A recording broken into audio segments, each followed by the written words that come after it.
Assalamualaikum warahmatullahi wabarakatuh. Perkenalkan, nama saya Audia Marcelina, NIM 2001001161. Jadi, pada kali ini saya akan membawakan materi tentang komunikasi interpersonal. Jadi, apa sih komunikasi interpersonal itu? Menurut Denny Mulyana pada buku Ilmu Komunikasi Suatu Pengantar, komunikasi interpersonal atau komunikasi antar pribadi adalah komunikasi antara orang-orang secara tatap muka yang memungkinkan setiap pesertanya menangkap reaksi orang secara verbal maupun non-verbal. Jadi kalau secara verbal berarti lewat omongan, kalau misalkan non verbal berarti dari seperti gaya berbicara, kemudian bahasa tubuhnya seperti itu. Pada tahun 1975, Arnold Goldstein mengungkapkan bahwa metode untuk meningkatkan suatu hubungan interpersonal itu mempunyai dua prinsip, yaitu makin baik hubungan antar pribadi, makin terbuka pasien untuk mengungkapkan perasaannya. Jadi ini antara psikolog dengan pasiennya. Kemudian makin cenderung ia meneliti perasaannya secara mendalam beserta penolongnya, jadi masih pasien dengan psikolognya. Makin cenderung ia mendengar dengan penuh perhatian dan bertindak atas nasihat yang diberikan oleh psikolog.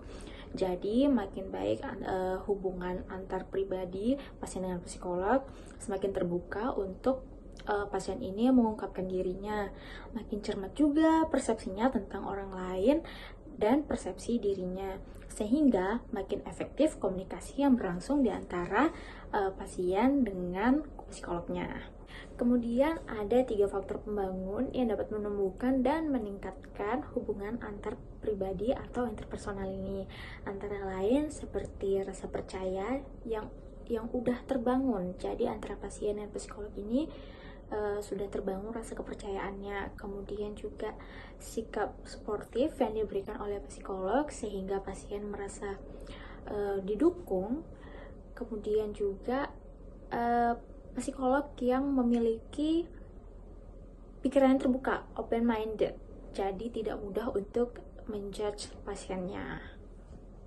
Hubungan interpersonal sendiri memiliki fungsi, yaitu untuk meningkatkan hubungan antar manusia, kemudian untuk menghindari dan untuk mengatasi suatu masalah atau konflik-konflik pribadi, kemudian juga untuk mengurangi ketidakpastian sesuatu, jadi sesuatu itu bisa dikomunikasikan, serta bisa berbagi suatu pengalaman dan ilmu pengetahuan.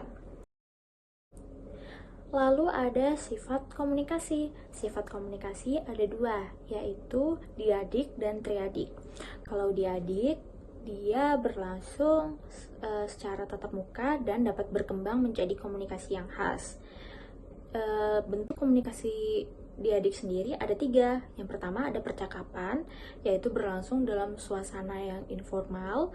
Kemudian ada dialog, berlangsung dalam situasi yang lebih intim dan lebih personal. Dan yang ketiga ada wawancara, itu sangat formal dan biasanya dilakukan antara, contohnya seperti kayak rekrutmen perusahaan. Jadi ada HRD-nya, ada pelamar kerjanya, seperti itu. Kemudian ada triadik. Triadik ini dilakukan oleh 3 orang atau lebih dan lebih kompleks, dan untuk mengambil keputusannya dibutuhkan voting, biasanya dengan voting.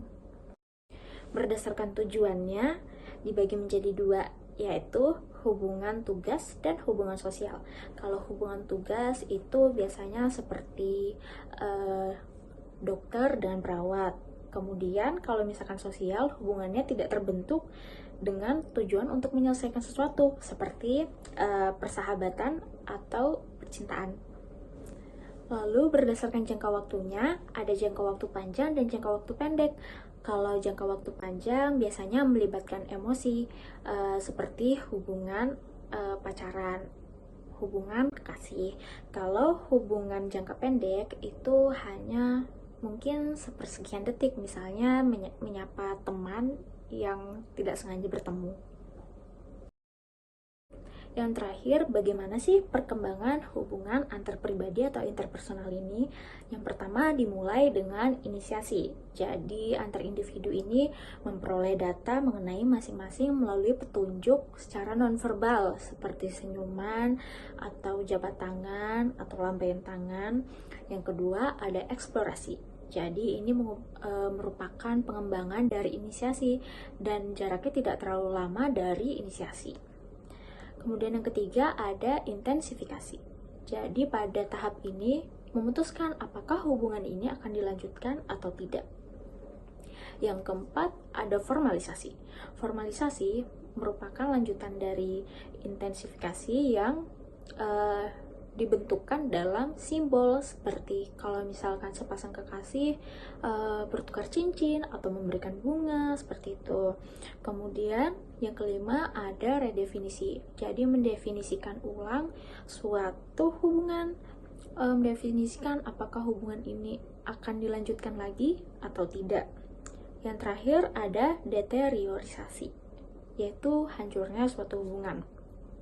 Kemundurannya ini mungkin bisa saja disadari atau tidak disadari. Kalau misalkan disadari mungkin karena ada perkelahian, kalau tidak disadari mungkin karena sudah lama tidak berhubungan. Sekian materi yang saya bawakan tentang komunikasi interpersonal atau komunikasi antar pribadi. Saya memohon maaf bila masih banyak kekurangan. Semoga materi yang saya sampaikan bermanfaat. Terima kasih. Wassalamualaikum warahmatullahi wabarakatuh.